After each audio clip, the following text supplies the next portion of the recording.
এবার নামার পালা। নিচে প্যারাগ্লাইডের যারা সদস্য আছে তারা আমাকে বলতেছে যে সাইডের রশিটি টেনে ধরতে বলতেছে। টেনে ধরলেই আমি কিন্তু এক সাইডে চলে আসতেছে অটোমেটিকলি। দেখেন, আসলে এসব প্যারাগ্লাইডিং না করলে এটার অভিজ্ঞতা কখনোই বুঝবেন না।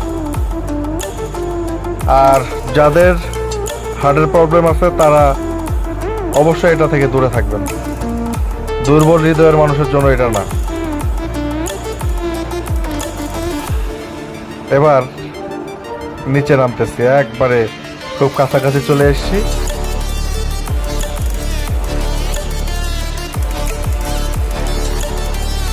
এই দেখেন,